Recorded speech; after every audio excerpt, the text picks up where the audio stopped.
Hello SSS pensioners! It's me, Angel again. Welcome back sa aking YouTube channel. Sa video na ito, pag-uusapan po natin ano ba yung mga requirements para ang isang pensioner ay makapag-avail or makapag-apply ng pension loan with SSS. Pag-usapan natin dito ang requirements for retirement pensioner and requirements for survivor pensioner. Yung mga total disability pensioner po natin dyan, sad to say guys, hindi pa rin kayo eligible sa pag-avail ng kahit anong loan sa SSS. Okay, so unahin natin itong sa retirement pensioner. Sa retirement pensioner, actually mabilis lang naman to, madali lang yung requirements nila. Ang kailangan lang sa isang retirement pensioner para makapag-pension loan, number 1, dapat nakatanggap na yan na sila ng regular monthly pension. Kapag nag-avail ka ngayon ng 18 months advance pension at hindi pa tapos yan, at hindi ka pa nag-umpisa ng iyong regular monthly pension, hindi ka po eligible sa pag-file na ng pension loan with SSS.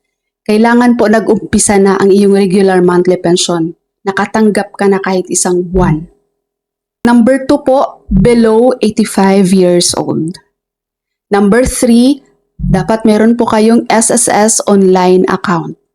Itong sa number 3 guys, ang swerte nyo lang dito kapag yung SSS branch niya ay tumatanggap sila ng walk-in for pension loan application.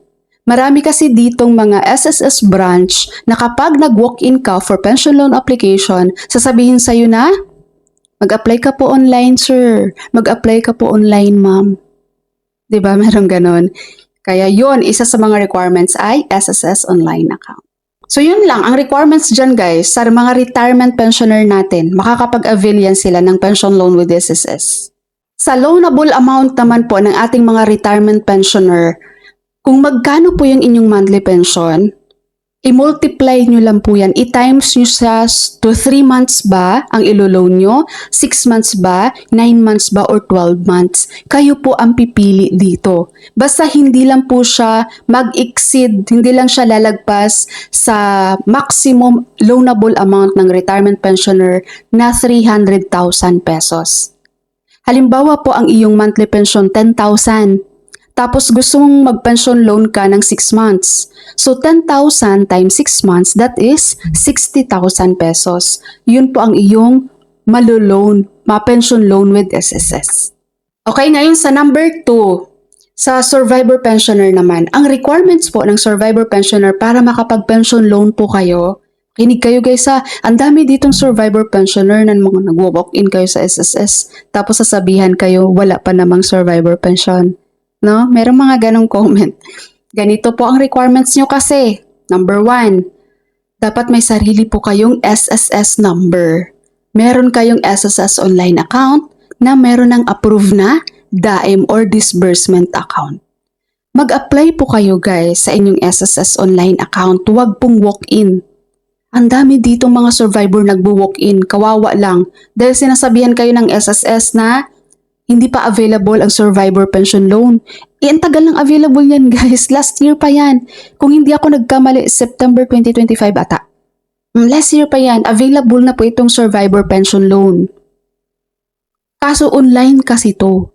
Hindi ko alam bakit may ibang teller ng SSS dito sinasabi na hindi pa available ang survivor pension loan.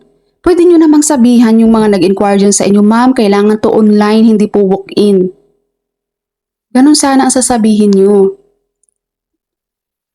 Ay blood yan, charit, joke lang. So, ganon ha mga survivor natin. Mahigpit to guys yung number 1 na yan. Pangalawang requirements at 18 years old to 84 years old. Pangatlo, dapat po nag-umpisa na po kayo ng inyong monthly pension. Mga survivor natin dyan, dapat nakatanggap na kayo guys ng monthly pension nyo with SSS as survivor pensioner. And then, must be sole payee to the death benefit. And the last one, no reduction from monthly pension. Pagdating naman po sa loanable amount ng survivor pensioner, di ba po yung retirement pensioner, 1 month na sahod nila, imumultiply lang yun to 6 months, 3 months, 9 months, or 12 months. Sa inyo naman pong survivor pensioner, kalahati ng inyong regular monthly pension imo-multiply nyo or i-times nyo sa 3 months, 6 months, 9 months, or 12 months. Depende sa inyo kung magkano ang ilo-loan nyo. Basta hindi lang siya mag-exceed sa maximum loanable amount na 150,000 pesos. Ang maximum loanable amount ng retirement pensioner ay 300,000, di ba? Sa survivor naman po, ang maximum ay 150,000 pesos. Halimbawa po, ikaw survivor pensioner, ang monthly pension mo ngayon 10,000 pesos. Kalahati niyan kunin mo. So 5,000. I-multiply mo yan to 3 months, 6 months, 9 months, or 12 months. Halimbawa, ang ilo-loan mo ay good for 6 months. So 5,000 times 6, yan ay 30,000 pesos. Yan po ang maloloan mo. Clear po mga mamshi and papshi ko? Right! So bago ko po end ang ating video for today mga ma'am and sir, paki-follow naman po ang aming Facebook page, Amaras Aircon. Ang mga services po na ino-offer namin dito ay aircon cleaning, mga madudumi yung aircon dyan, ipalinis nyo na yan. Pangalawa po ay ang mga aircon unit. Brand new po ito guys sa mas affordable price po ito compared sa mga mall. Pero same lang po ito guys ng quality. Ang kinagandahan lang kasi dito sa amin, direct dealer kami and direct na rin sa warehouse. At pwede po kami mag-offer ng free delivery and free installation. So, message nyo lang ang Amaras Facebook na yan para ma-assist po kayo. Okay, so that's all for my video for today. Thank you so much for watching everyone. God bless you.